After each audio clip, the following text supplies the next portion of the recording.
All right, we're back. I've kind of got my bearings a little bit, still under that vacation mode. The fog. Exactly, trying to wake up from that. I'm sure Leaf fans are trying to wake up from this too. Toronto Maple Leafs acquiring Jonathan Bernier. Maybe not, because they're probably excited about this. I know a couple Leaf fans who are.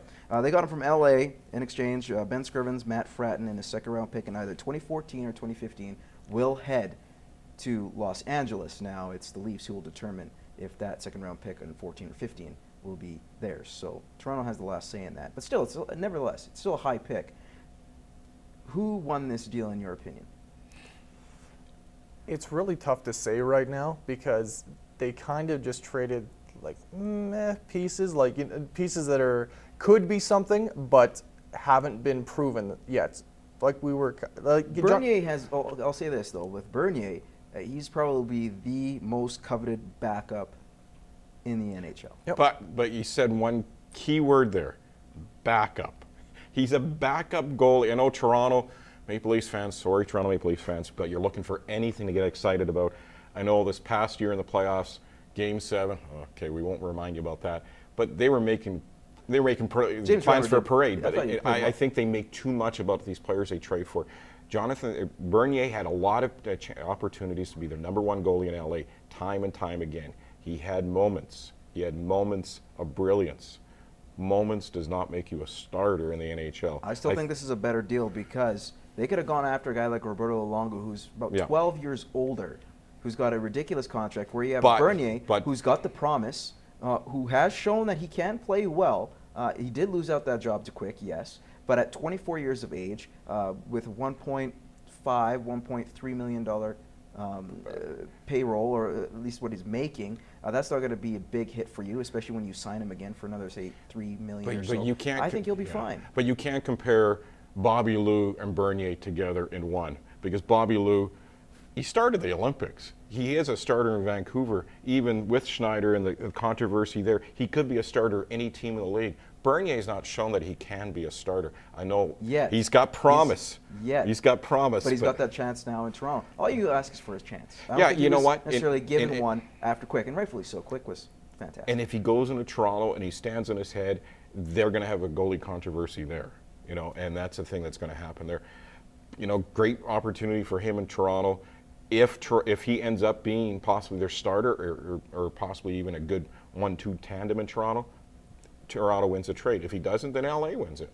Yeah, I agree with you. It does cause some controversy. There already is some controversy with Reimer kind of being like, well, I did make you get to Game 7 of the Stanley Cup. I thought I was the guy, but now I'm going to have to fight for it all over again. So he's used to it. I think. Absolutely. But it would be kind of nice for them to be like, you know what, you're our guy. But instead, they're kind of doing like. I want to get to the Colorado Avalanche here, though. Joe Sakic told the Denver Post the team will not draft defenseman Seth Jones. They're looking at forwards Nate McKinnon, Jonathan Durant, or Alexander Barkov. Now, I'm wondering, are they for real?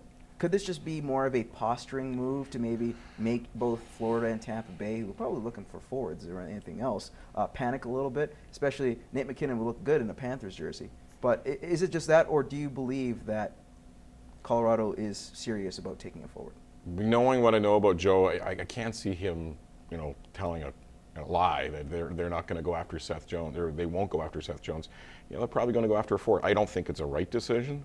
Personally, I put a lot more stock in a defenseman that could be in the league for 10 or 11 years, like a Seth Jones, a guy that's going to log a ton of minutes. You look at Chicago, for example, last night, the minutes of their top defenseman logged for them in those important games can't measure it up to a skilled forward. I think if I have a chance, I grab a defenseman that can be a horse in your back end rather than a skilled forward. You can always find a skilled forward. How much of this is a result of Patrick Waugh's influence? Because he has seen both Durant and McKinnon, especially in the Quebec Major Junior League. Does that play a factor? See, that's the thing. While, like you said, Joe probably wouldn't do that, I could see Patrick kind of putting the sheet over everybody's face and kind of being like, oh, we'll take this guy, and then leading with it. If he's in Joe's ear and he can lead him that way, then that could very well happen. It would be the most sensible thing to do to draft Seth Jones. They need defensemen on Colorado. That's their biggest need. To say we're not going to draft him, I personally think Patrick's kind of just pulling the thing over their eyes. How about this? They trade their first overall pick for Chris Letang. I'm just saying, the reason why I say that is, of course, last year with Pittsburgh Penguins, I know it sounds a little ridiculous, but last year you had Jordan Stahl, who was in contract talks with the Pittsburgh Penguins and GM Ray Sherrill. Things didn't go well, and at the draft was traded to the Carolina Hurricanes for a young center. Could we see possibly another situation in which Chris Letang, who still has another year, will be earning big dollars, but if he can't come to an agreement, could we see him being traded by the NHL draft, or maybe he comes to a decision and they sign? You know what? I don't really see that. Like, it could happen, but it's got to be the right deal for Pittsburgh. There's no way I'm going to give up a defenseman like him, and who's just been solid for Pittsburgh. And even if you could pick up maybe Seth Jones? Seth Jones, again, potentially could be a good player in the National Hockey League. Letang is a good player. There's a big difference. Yeah, absolutely. Letang's been the top, I'd say 3 for defensemen for the last few years. You're taking a gamble on a Seth Jones. I'd say probably it needs to be the most proper deal if they were even thinking about doing that. You gotta go with that, or maybe get rid of maybe a guy like Brendan Moron, throwing Nate McKinnon on the line with Crosby or Ovechkin. Or not Ovechkin, Malkin. I think that would be a little scary for teams. So. But hey, we'll see what happens come draft day in the Pittsburgh Penguins and Ray Sherrill. I'm sure they'll probably come to a deal. It'd be smart, but you never know. All right, when we come back, we will have over-under, the most exciting game played in Lloydminster. Stay tuned.